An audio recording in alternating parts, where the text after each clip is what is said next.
with Jarrett Walker, who are going to give a presentation on the Reimagine Metro Phase 2 plans. Obviously, Phase 1, maybe not obviously, but Phase 1 launched in December. It was a restoration to pre-COVID levels, slightly over service we were operating.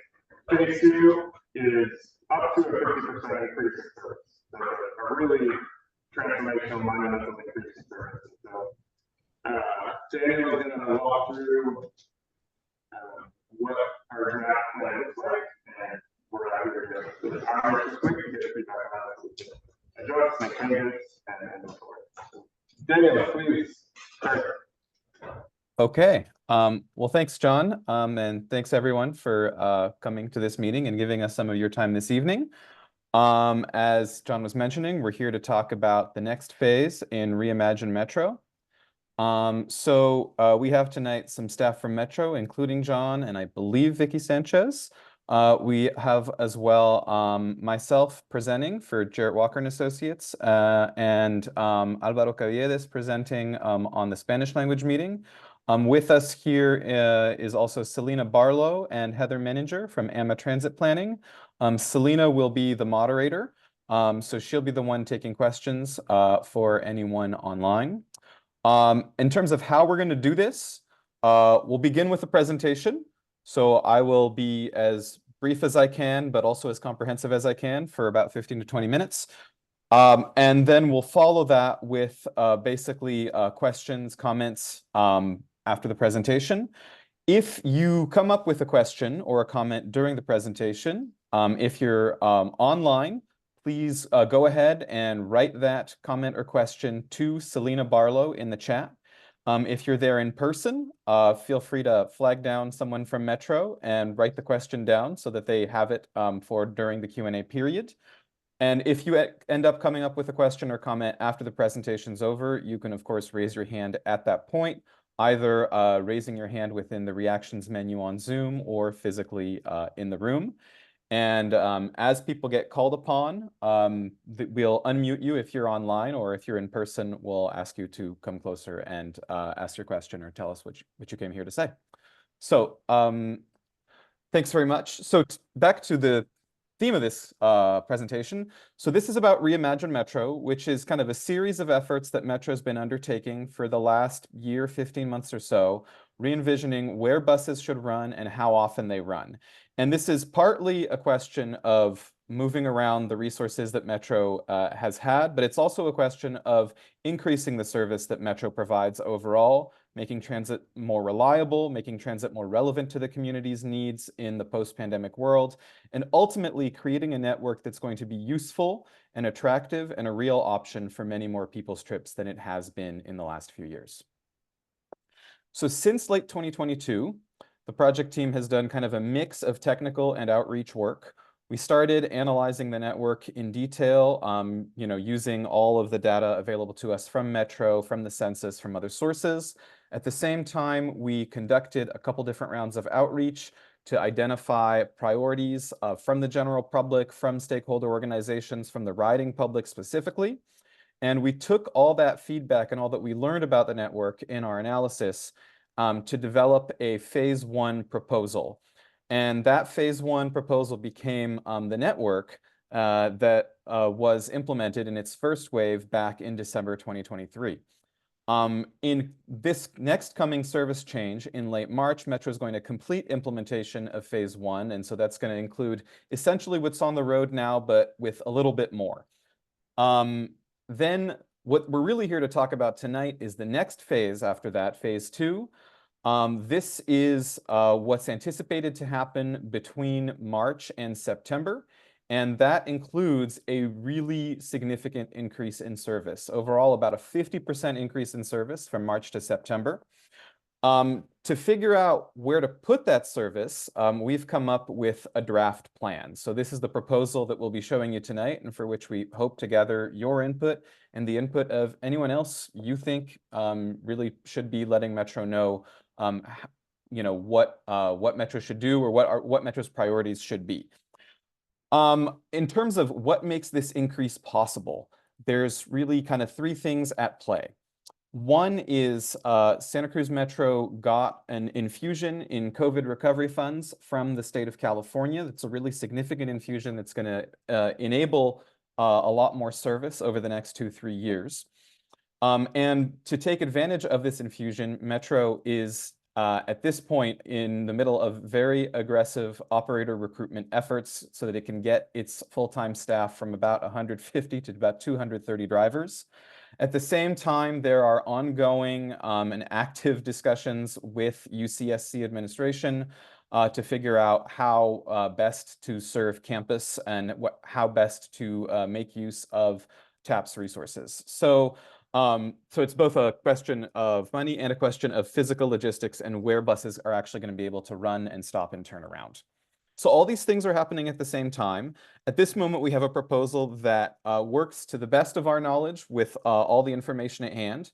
And we hope to use this and the input we receive to show Metro's board a proposal for how service could change over June and September to get to this service increase. So here, briefly in front of you, is a map of service as it will exist in about a month from now in late March 2023. It's fairly similar to the map that's in the Headways magazine right now.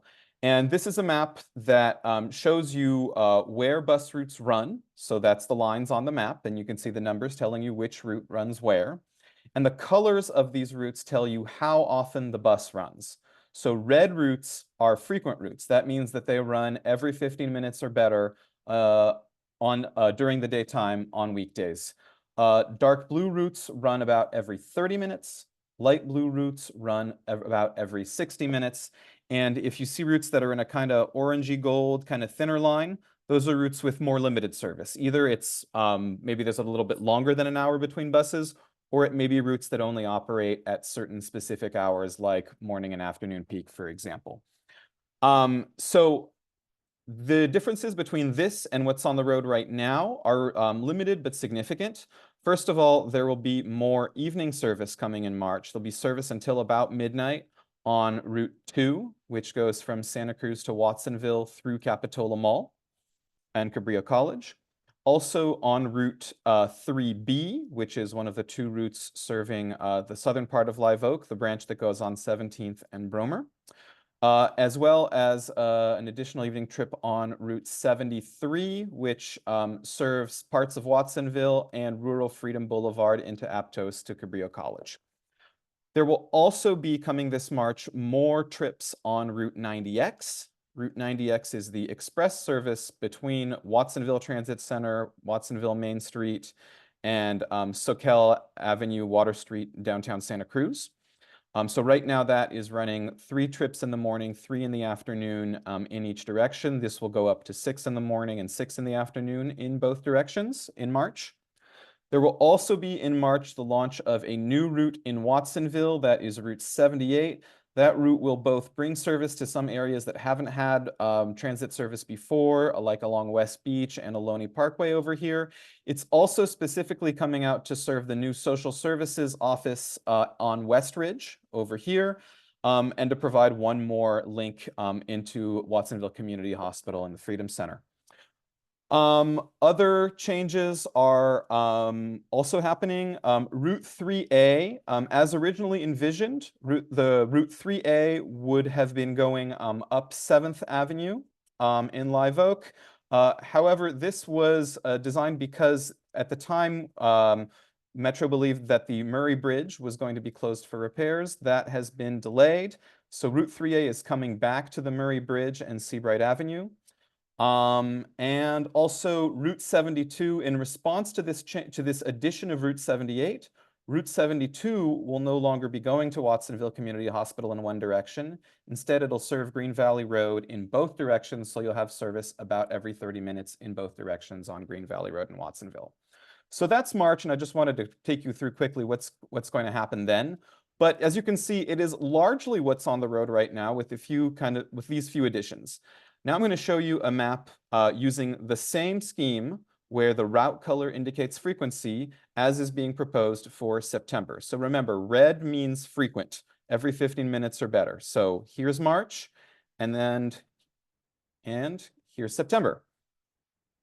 And I'm going to flip back a couple times to give you a chance to absorb the magnitude of the change. Here is March. And here's September. And here's March. And again, here is what's being proposed for this September. So the first thing you'll probably notice when you compare these two maps is that there is a lot more red on the map in September. So red again, meaning routes that come every 15 minutes or better. Right now, that is pretty much limited to the west side of Santa Cruz and Water Street on the east side of Santa Cruz. As you can see, in September, the proposal is that there would be service every 15 minutes or better in many more areas, including in Live Oak, including in Soquel, including in Aptos, and including in parts of Watsonville as well. The other thing that's important, besides simply the where frequent service would be located, is that frequent service wouldn't just be on weekdays. Most of the routes being shown here, in fact, almost all of them would operate at the same frequency on Saturdays and Sundays as they do on weekdays. So there'd be an increase in frequent service on weekdays and an even more significant increase in service on weekends.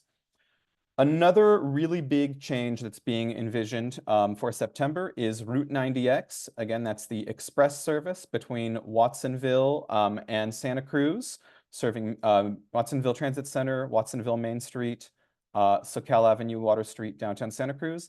That service, the 90X, would go up to serving all day, every 30 minutes. So instead of just being at the peaks, you'd have service, that express service available all day on a regular headway. In addition, there would be some restructuring of the main routes of the system. At this time, routes 1 and 2 go from downtown Santa Cruz all the way to downtown Watsonville. There's been there's a real well, there have been comments received in the past that have asked for more direct connections between East and West Santa Cruz and between Live Oak and Santa Cruz. And so there's a restructure that's proposed here where basically west side routes here are being merged with east side routes. You can see the 1, 2, 3 numbers going across and the 18 and 19 numbers going away. So what that would mean is you would have service that would be connecting East and West in Santa Cruz, and these routes 1 and 2 would end at Cabrillo College. Now, after Cabrillo College, you would still have service in all the same places that routes 1 and 2 serve today. That would be on routes 61 and 62.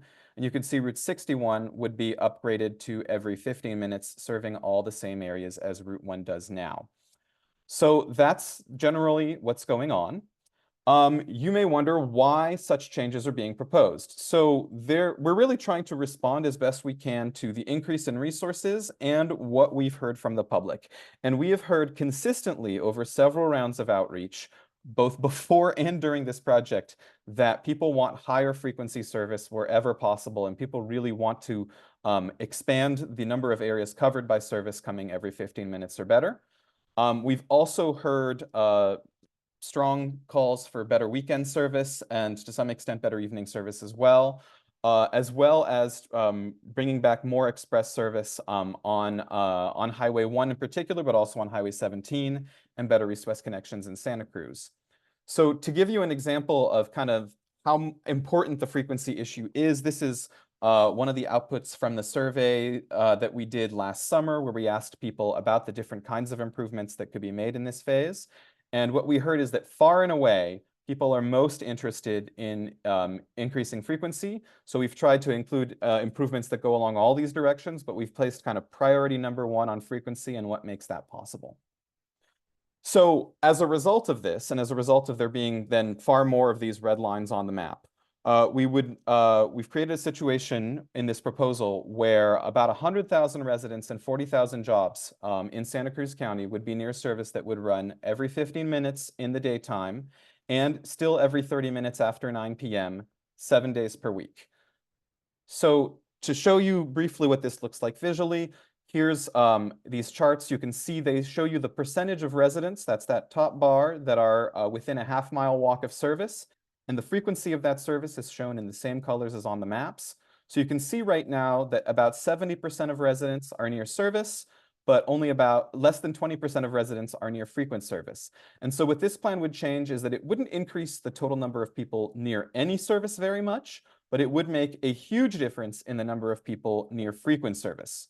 So here's March 2024, September 2024. You see we're getting to about half of the population in the urbanized areas that would be near frequent service.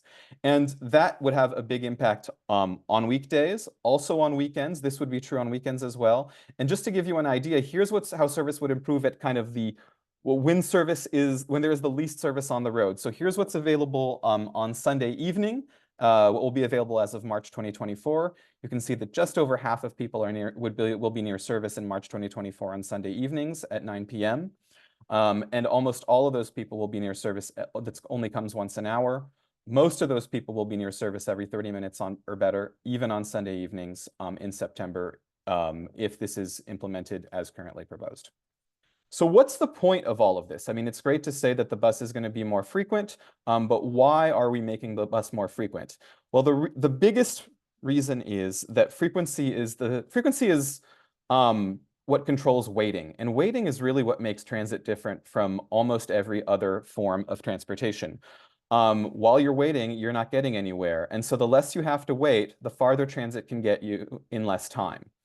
So ultimately, what we've been striving for this whole time is increasing how far people can go in the same amount of time and getting people to more places in less time. So this is illustrated by these charts, and there's a lot of them here, but you could just focus on these top 3 bars here if you'd like.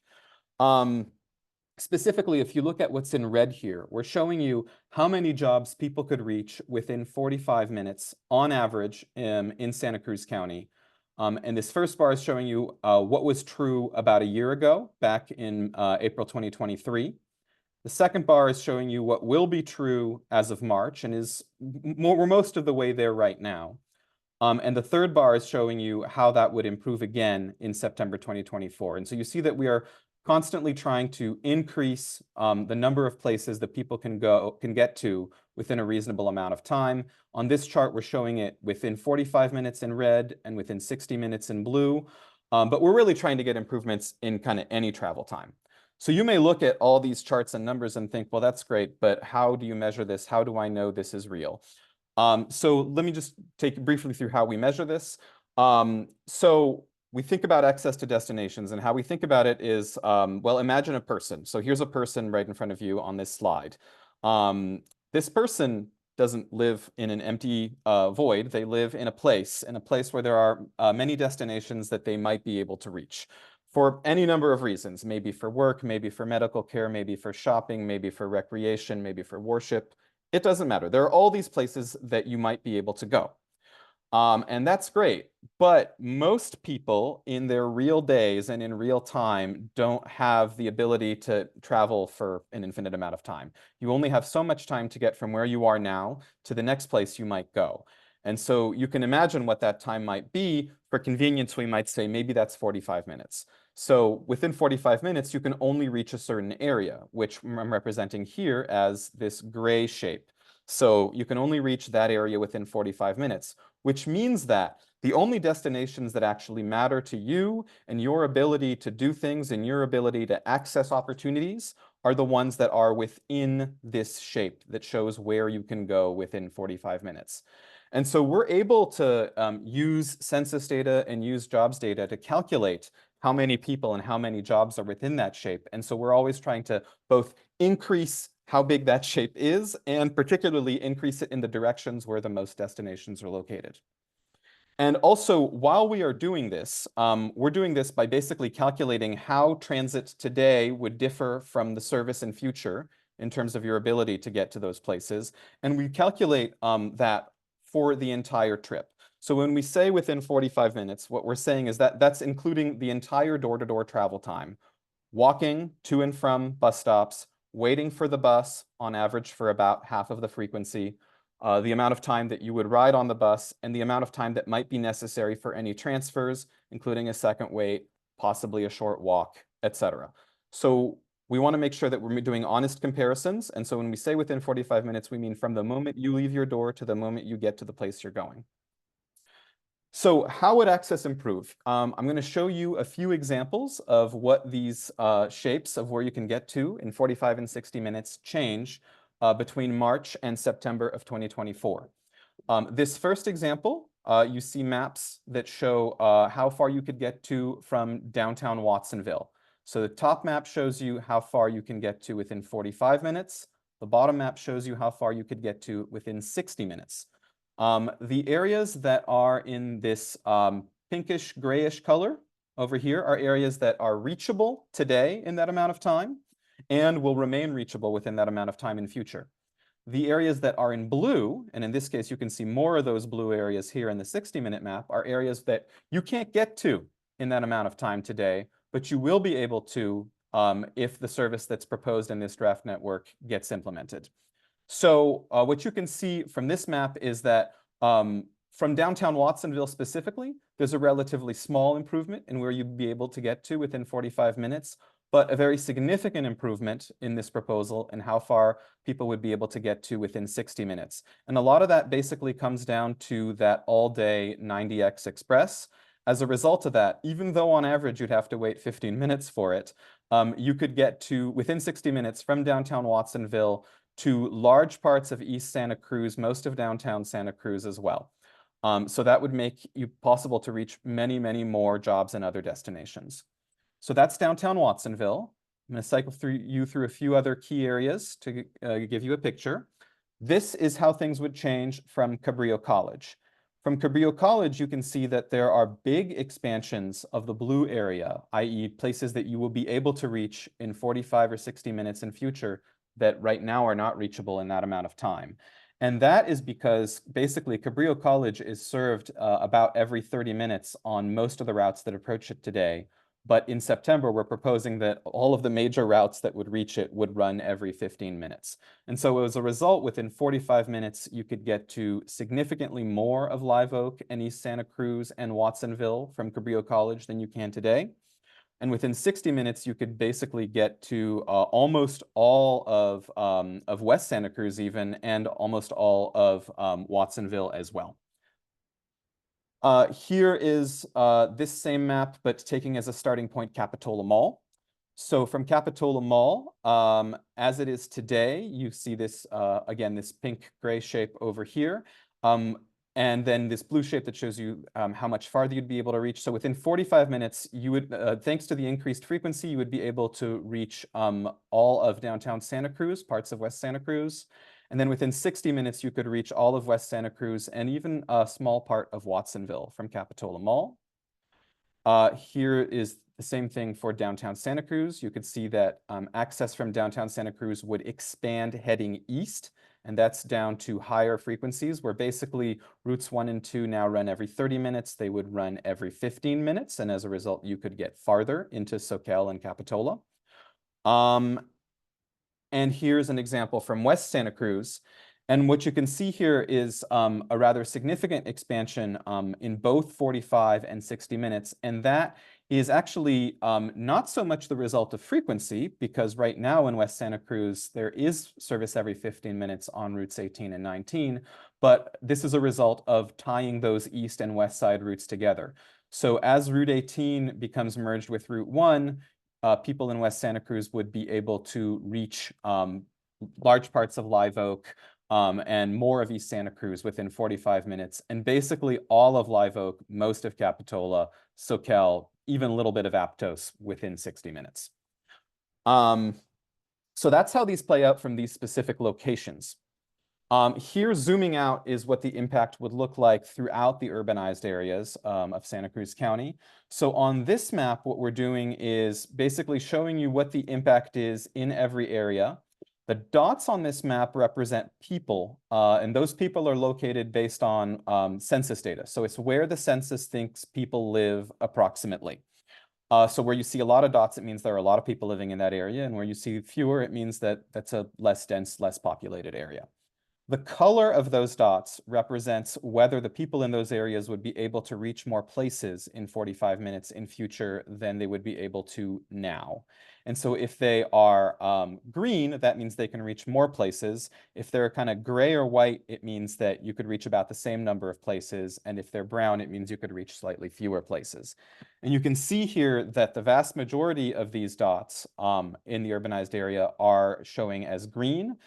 There's a little inset map for Scotts Valley over here. You can see that that's basically white. And so there's, on weekdays, not a significant difference. And that's probably true up throughout the San Lorenzo Valley on weekdays. There would be an improvement on weekends, though. But basically, about 2/3 of residents of the county would live in areas where access to jobs would increase within 45 minutes if this proposal were implemented. And the average resident could reach just shy of 20% more jobs than they can now within that amount of time. We looked not just at whether the percentage of people being positively impacted, but also at whether that impact is being distributed equitably across different population groups. So here on the right, you see a chart that shows you for different demographic groups, all residents, residents of color, Hispanic residents, low-income residents, the percentage of people being positively impacted or not impacted, or a small number who are being negatively impacted. And basically what we are able to say based on this analysis is that based on the service that's being proposed at this time, low-income residents overall would benefit at similar or higher rates from access improvements compared to the average resident. People of color in general and Hispanic residents specifically are slightly more likely to live in areas where access would increase within 45 minutes, but slightly less likely to live in areas that would experience major access gains. And a lot of that comes down to the distance between where large numbers of Hispanic people in Watsonville and where there are many jobs that are, largely Capitola and west of that. And so bridging that distance is a challenge that we're working on. Here's this same map showing you access improvement, this time within 60 minutes. So again, you can see that most of the dots on this map are green. And so again, that means that most people live in areas where you could reach more jobs within an hour or less on transit in September than you can in March based on this proposal. About 77% of residents would live in areas where access to jobs would increase within 60 minutes. And you can see here that the distribution of kind of darker green dots is a little bit broader than within 45 minutes. And specifically, there are more of these darker green dots that start appearing in Watsonville within 60 minutes. And that's the impact of that proposed change to Route 90X, which would go from being a peak only to all day every 30 minutes. So in terms of equity within 60 minutes, the results are somewhat similar to within 45, with a little bit less difference between the different groups as in 45 minutes.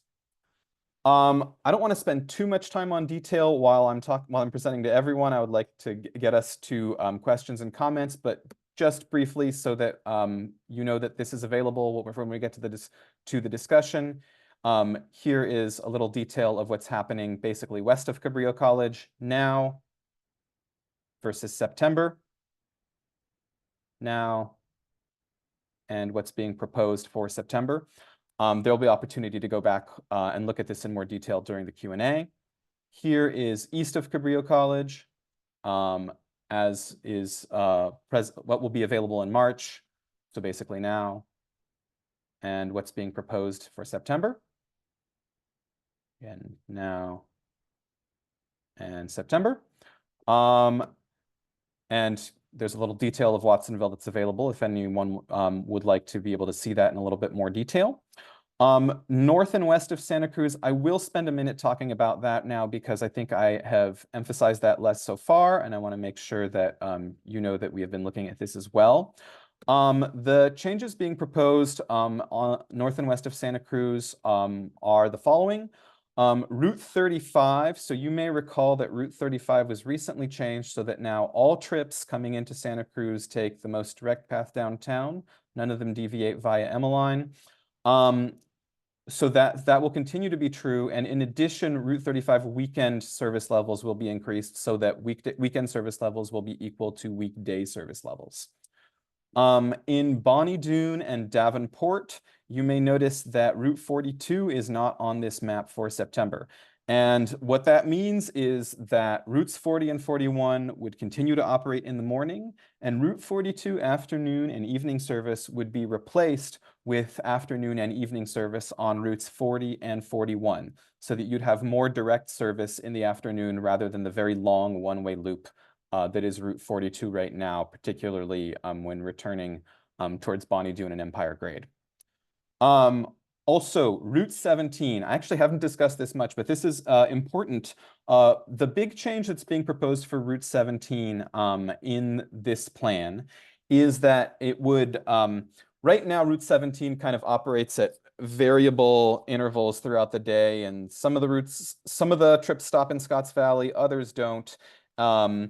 What would be proposed here for September is that there would be, at minimum, an hourly nonstop route. So every hour, nonstop from Santa Cruz to San Jose.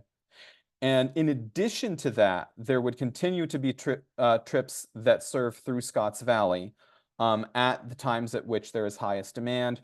We don't yet have all the data to understand exactly what all those hours are, but there would continue to be service through Scotts Valley in addition to the base hourly pattern that would be nonstop from Santa Cruz to San Jose. And so those additional trips, they'd happen through Scotts Valley would happen on weekdays. Most likely some of them would happen on weekends as well. But we don't yet have a detailed plan for that. So I've talked to you for a little while about what's being proposed. We'll get shortly to the Q&A session. Here's just more broadly how to provide input in this process. We're coming out to the public with this information throughout the month of February. We're having these public meetings this week, including this one that you're at this evening, and thank you. We had one yesterday that was online and in Watsonville. We're having another one tomorrow at noon, also online again, and also in Watsonville again. So if you know anyone who needs to hear this message, who's available in the midday tomorrow, either online or available to go in person in Watsonville, please let them know about this. They can register to participate online at the same link that we've been using for everything else that's marked right here. We're also going to be taking comments tonight, and we have at the project website a survey. We have about 320 some responses as of this evening, right before I started presenting. We would love to hear from more people, and we really want to know, generally speaking, do you agree with the overall direction of this change? And in the areas that matter to you, are these proposed changes helpful, or would different changes be more helpful? What should Metro be doing about? What are your priorities? What are your concerns? The survey is going to be open at scmtd.com/Reimagine METRO until March 4th. That's the first Monday in March. And then we'll be taking what we've heard in these meetings and in the survey and basically trying to figure out what should be changed or adapted in this proposal. And we'll be going to the Metro board on March 22nd to present what we've heard and proposals for how to adapt this plan for the service changes coming in June and September. At the same time, we'll also be working on what are things that we know need to change and improve in the long term, but may not be feasible within the resources that are available between now and September. So yeah, that's all. Thank you very much for listening to me. And at this time, we would love to hear your questions, comments, input, and I will hand it over to Selena to moderate that. Okay. Well, thank you, Daniel. Great informative presentation. We did get one comment while you were talking that asked, how will UCSC school term service differ from non-school term service?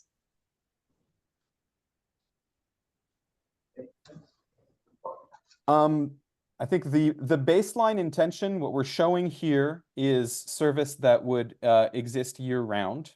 I think the detail of school versus non-school term, whether there'd be service in addition to that, remains to be determined. But John, you may know more. Well, in this plan that we're showing on the map, there wouldn't be school term service. So it'd be the same service throughout the year. There wouldn't be a different schedule, school term, non-school term. But as we work towards implementation, there might be some details where we do add some school term service in the plan. Okay. So Selena, Why don't we take it in the room first if there are questions? No dig at the Zoom attendees, but these people are wearing clothes. They're not in their beds. They might have places to go. So let's just go around. Yeah. Okay. John, can you ask them to walk up to the computer so that we can hear their questions? We can try. Sure.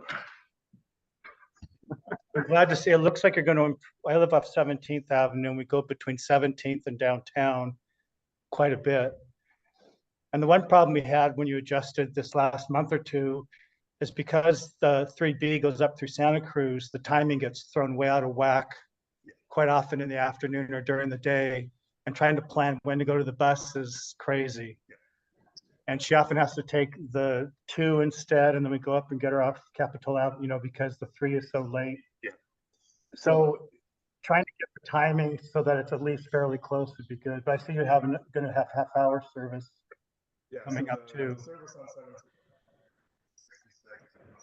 John, we can't hear you. But yeah, trying to think about keeping things on time is, I think, important. Yeah, so we know the 3 hasn't been working. That's been quite evident. The issue is all the congestion up on campus. What this plan changes to address that is the route would actually also start and end up at campus. So it wouldn't try to do the loop and come back down. It's a really long route. On any bus that comes by, that happens.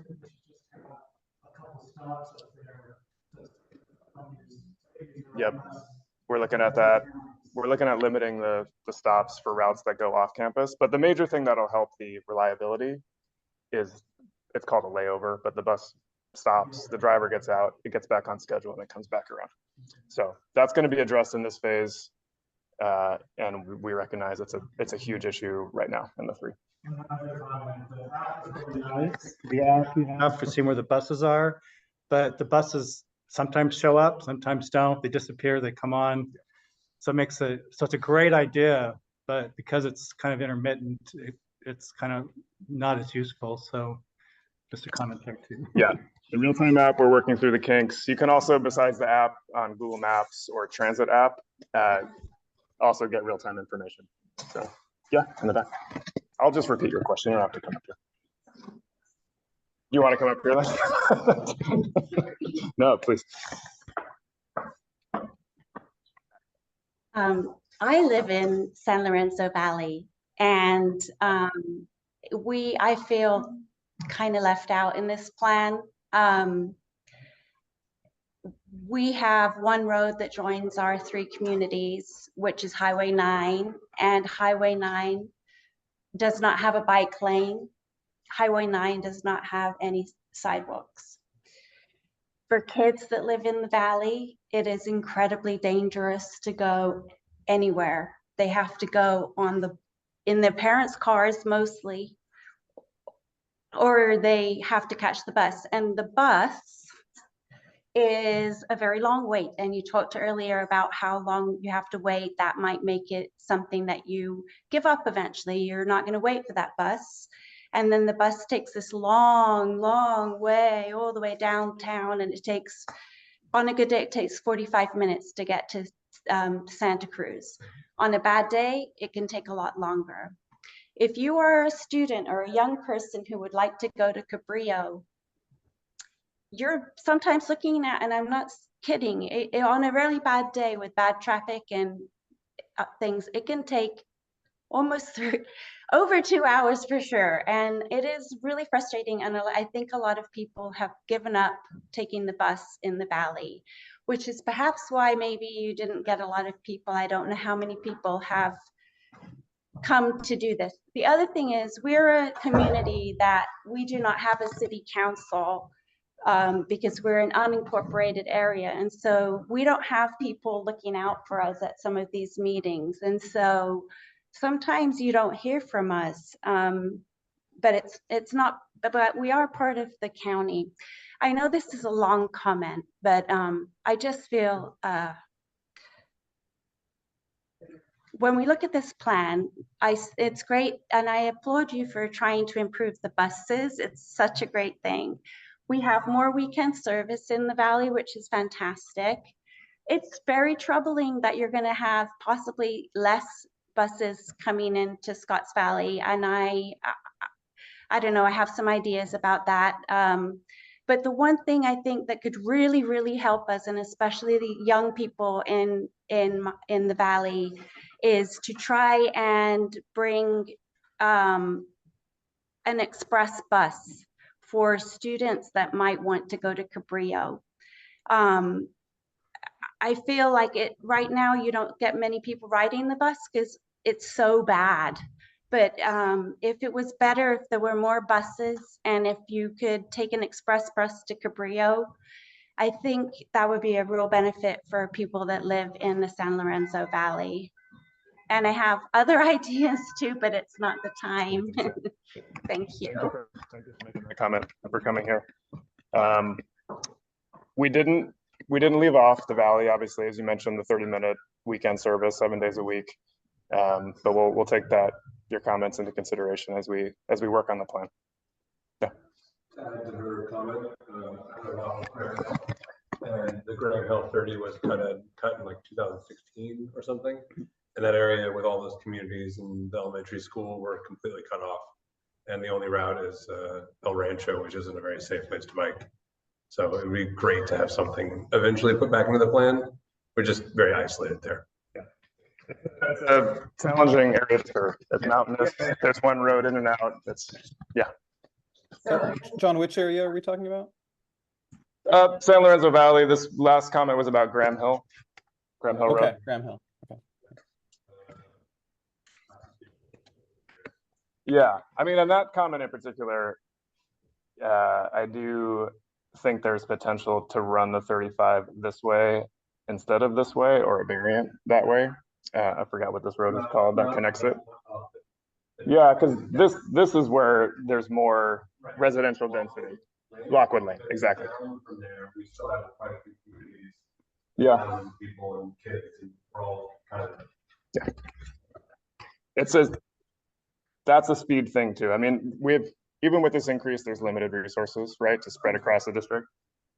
And that one, I mean, that idea makes a lot of sense. We're getting on the freeway for speed, but we're not serving anybody at that point, right? Yeah. And here, you're taking a parallel path. You could serve more people, but it takes longer. That's kind of the trade-off, right?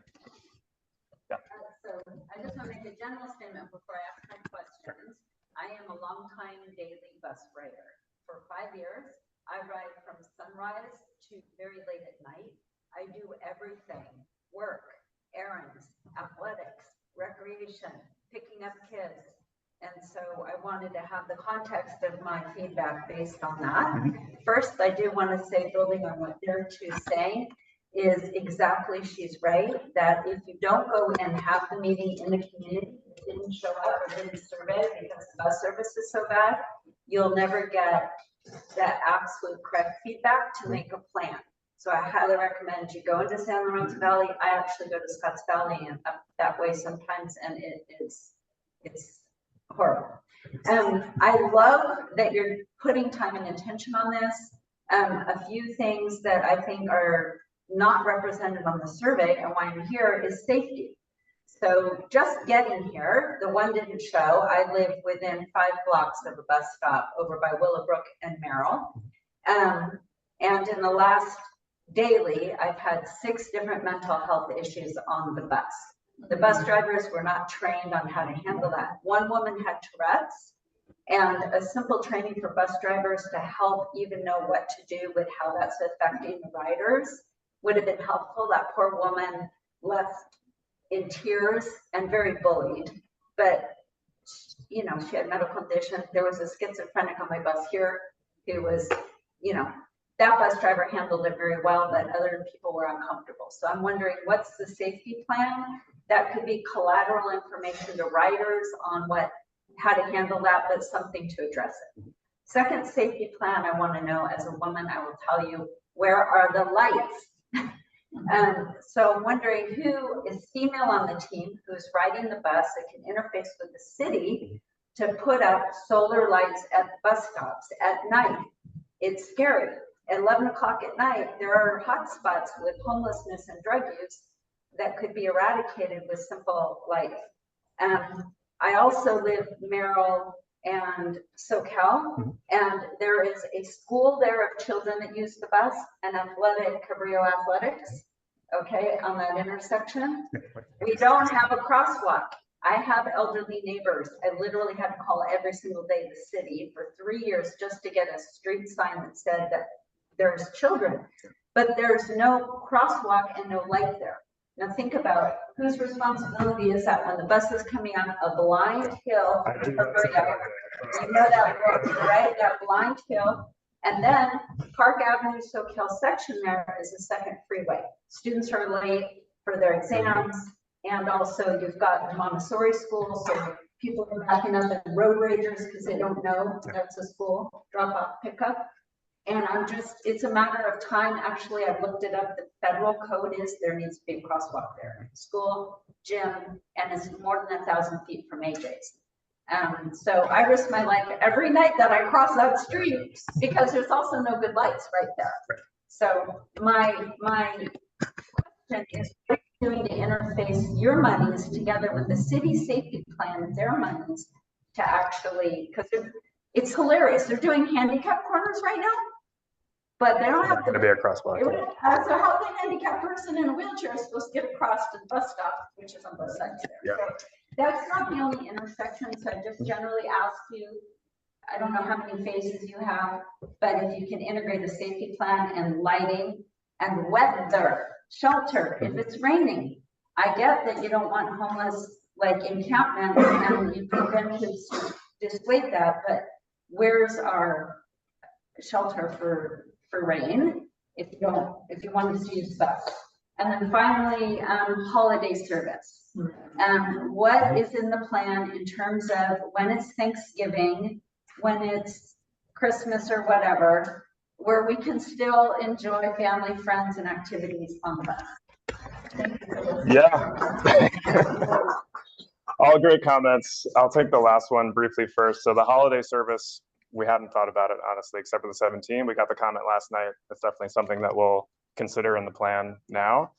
I've been with Metro 3 years. I know there's a history. I'm not sure. I'll dig into why we don't operate holiday service. It might have something to do with our labor agreements with the bus operators, but we do it on Highway 17. So definitely we'll look into that. Because part of the point of this plan is the 7-day-a-week service, right? Which includes holidays. It's the weekend service doesn't drop off. Exactly. So if that's one of the principles, then the holidays also need to be considered. And then the last final thing, sometimes I think, but like for instance, right now you took out SoCal, so how do I get the Whole Foods on SoCal and stack a line to get my bus to go home with my groceries every day?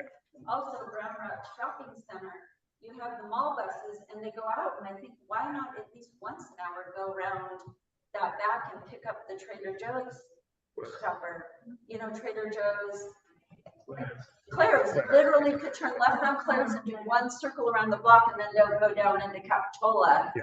And I get it, it's very micro, but just a thought is think about hospitals, doctor appointments, and shopping, not just work. Yeah. I think that was part of Daniel's presentation, and the journey was it's not just work. It's about all the activities in your bubble that you're trying to get to, and that's part of the 7-day-a-week service and the late night service until midnight, right? So last comment, start leveraging your message in the city with climate change plan. It's not just about work and employment and access that way, but you should be able to piggyback on some of their even giving money over to you guys for the climate change plan in Santa Cruz County is being able to get us where we need to go. So we did get the city to put in a transit goal, an increase in transit mode share in their climate plan. There is a countywide climate greenhouse gas mitigation pilot that's going to start and may generate money for transit also. On the safety and the lighting and the shelters, we don't own any of the stops. We don't own any of the right of way as Metro, right? It's all city and county, and that's not to pass the buck to them. But it's not, right? We own the shelters and the pole, but we don't control the right of way. So we do need to pressure them, and it takes conversations like this. And the project that's going on SoCal probably should have put a crosswalk. I'm there every day. My kid goes to school there. we take the bus often. I risk my life after I drop them, you know, to run across the street there and take the bus back to work. Our solution for that probably is to remove that bus stop, to be honest, because it's not in the best location.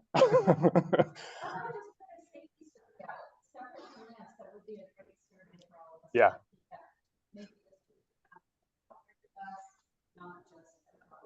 Well, yeah, it's not just the experience on the bus, it's getting to the bus, right? And everything that happens when you're off the bus. But just to tie up that last point, we are about to publish a $25 million plan called our Rapid Corridors Plan. And it's all about the things you're talking about. New bus shelters, crosswalks, lighting, better amenities at the bus stops, like real-time information. And so we have about a third of it funded right now through the state, and including all of SoCal that's in the county's right of way. So that project will kick off. These things take time, but it's going to kick off in the next year or two, I would say. And then we're also working with the city to complete that project on SoCal through downtown. So we took service off of SoCal. It was in response to the frequency issue that we've heard a lot. People want the bus to come more often. If we want the bus to come more often because we have limited resources, we have to focus those resources on a certain number of streets, right? That's why we don't do the backside of Claire's. Although we did even consider, well, what if we routed everything the backside of Claire's, right? Instead of 41st and Capitola. But we want to create a service that's consistent and comes to the same place frequently, right? That's kind of the goal of this whole thing. But we do think, we've heard the SoCal comment a lot. We thought, well, it's a quarter, it's a half mile, but yeah, you're walking with your groceries. That's a long trip, right? And Water Street's same thing, not the best street to try to cross. So I think phase 2 will bring all of the service back to SoCal. And the more regional service like the 90X would stay on water, I think is where we'll kind of go with that. Yeah, please.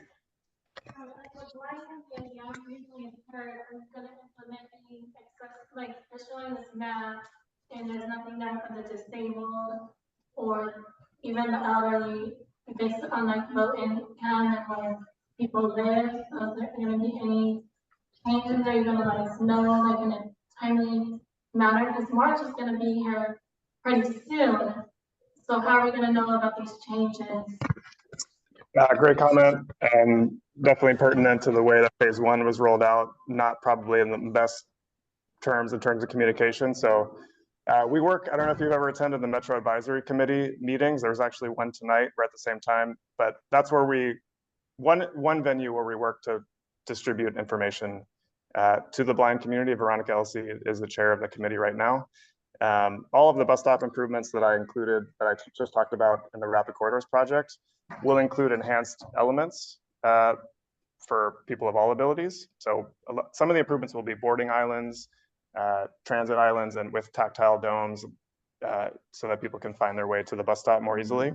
And we're working with Veronica on Braille signage at bus stops with route numbers and the Metro customer service. But great point. Thanks for reminding us to do better outreach across our communities. Yeah. Increasing frequency and reliability in response to buses, and that plan up there is combining the 1 and the 18 and the 2 and the 19. That really gave me a lot of issues because I live on the west side and I've been commuting for 3 years. And while this would initially improve my transit time, it would also really make it more vulnerable to delays, because infamously the 18 and 19, which I commute downtown to regularly, are incredibly late or somehow really early and leave just as I'm about to get there. I feel like the longer bus routes would add more stress on the drivers and increase the likelihood of delays because it is a longer route. And if a branch goes down by UCSC, that shouldn't affect my commute to Rio. I feel like it's over centralizing around the 2 schools. And Cabrillo is not set up to be a metro center like Riverside is, or Riverfront. I don't believe, currently the 73, I see it every single day. It is just parked outside, getting ready to go back. It is so out of place. And the entire campus is not a good place to have people shuttle over for their commutes. Downtown is far more central, it has far more shops, it has far more amenities in general. Cabrillo is just a school. And that's coming from a student at the school. Yeah. I'd also like to say I agree with the rapid transit idea initiative to Cabrillo. I was very hyped to hear that 90X was coming back, and I was like, oh, it doesn't serve Cabrillo. I can't get there. It's an issue. Also, the free access to buses, which was initially implemented this month. I had no idea about that because it wasn't advertised anywhere that people were actually looking into. It was on the website, I think, but that was about it. And the only reason that I actually know about it and how it actually was extended from the 21st to the 25th was the bus drivers, which is not going to be communicated to the public unless they ride the bus, which they don't because it's expensive, aka not free, and it's viewed as dangerous, especially if you're not a tall man. Yeah, exactly. So I think the free bus fare is a great idea. Like you get tons of extra people considering riding the bus, but there's still the safety and the lack of knowledge about it, and the lack of knowledge of the improvements that have been done since their memories of the bus have been formed. Yeah, thank you. Yeah. John, are we getting close to coming back to the folks online that have their hands up? We have one or two more. Okay. Yeah. One of the comments I have about the 3B, the change that got made of adding the university to that route. Is that what you talked about? Oh, Yeah. okay. Yeah. That will be. That's what I talked about already. Okay. I'm also curious, if that's something that was mentioned, is there any consideration given to making the 90X stop at Cabrillo again, like it used to before COVID, before those changes? Yeah. We could have just brought the 91X back the way it was. The reason that we didn't, and again, this is still a draft plan, is that a lot of the feedback that we got was just people wanting a faster commute between Watsonville and Santa Cruz, right? This is what the Highway 1 project is trying to solve. This is what the potential rail project is trying to solve. And so the thought was the 90X will eventually take advantage of the bus on shoulder, and that'll be a fast, frequent journey between Watsonville and Santa Cruz without getting off at Cabrillo. The 62 and currently the 2 is basically the same path from Watsonville that the 91X was doing, right? There's no difference in travel time there. From Santa Cruz, it is longer because you're not getting on the freeway at Morrissey, right? But the 1 and the 2 now in this map would be every 15 minutes. They're currently every 30. It's much more frequent, right, than the 71 and the 69 were.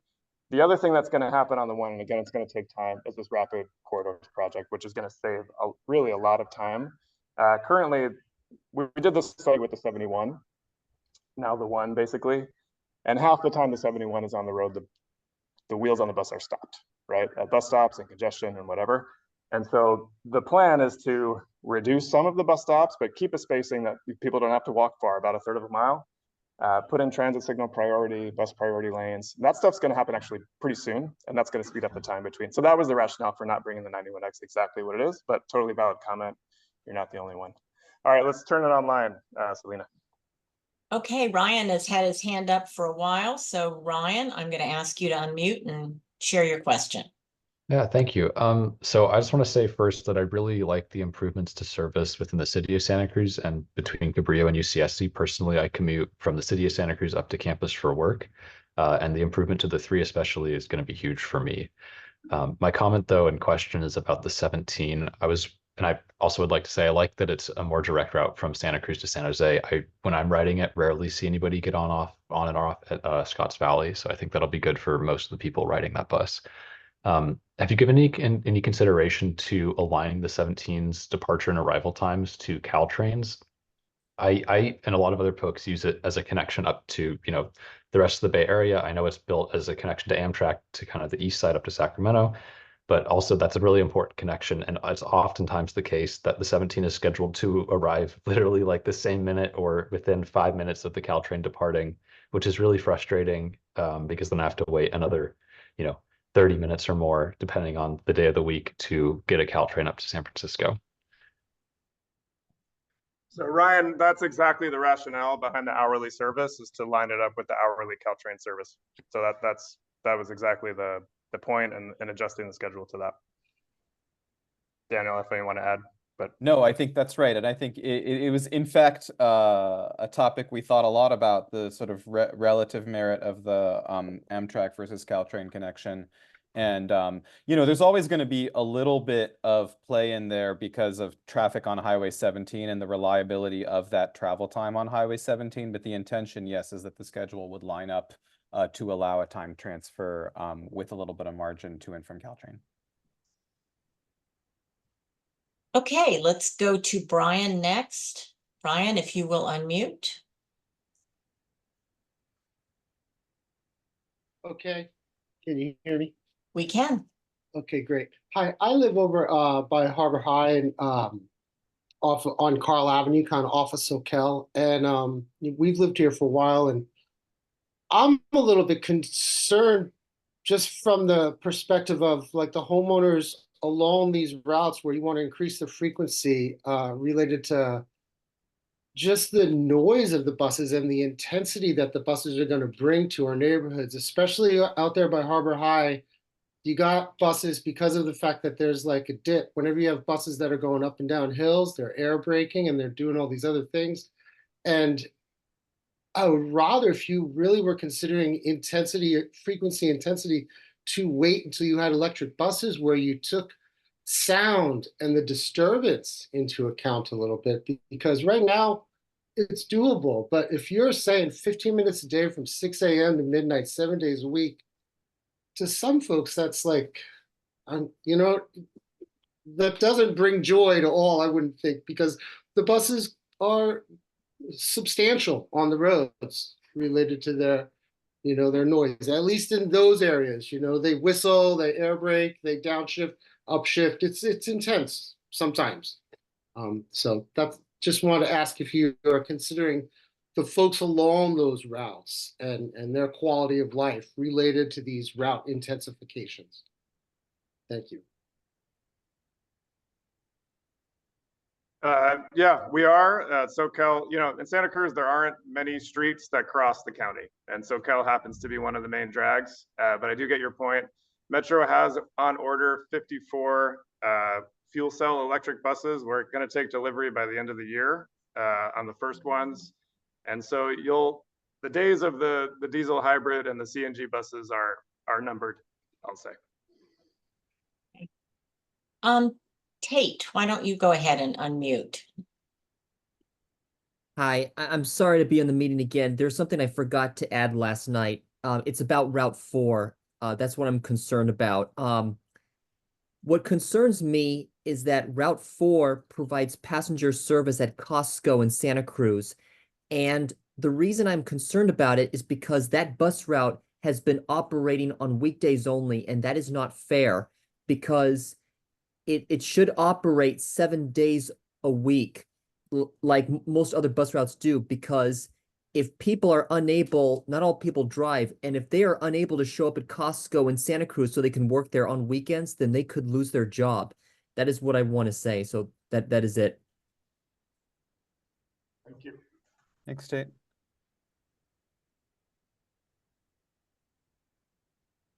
Daniel? Well, give me 1 sec. I need to stop screen sharing so that I can look up the specific information on weekend service plan for Route 4. But I believe that there's weekend service on Route 4 in this plan, but let me double check that.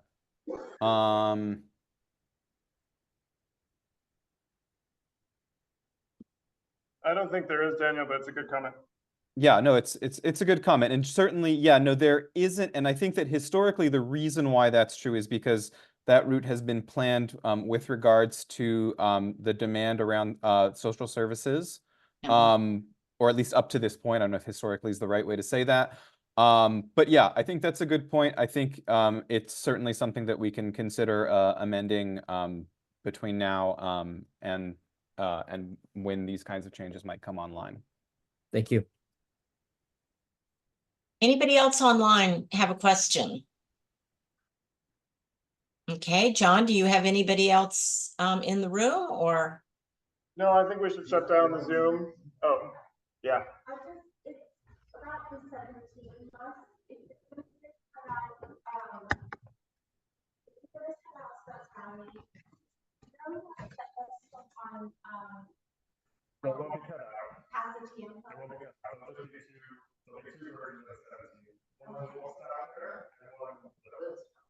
Will they still stop at Pasatiempo? Okay, so you could run there and actually bus.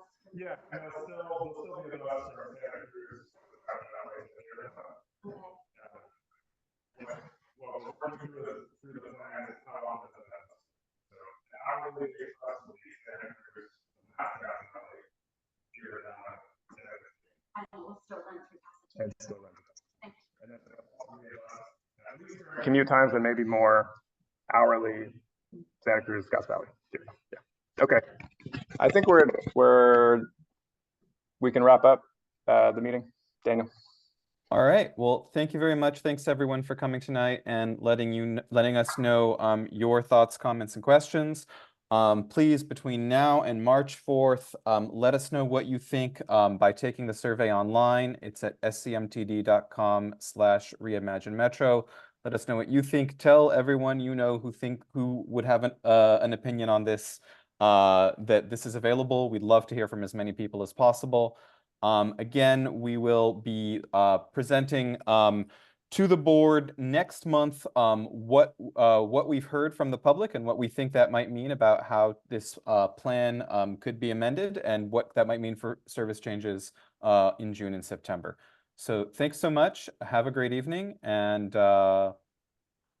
see you next time. Bye-bye.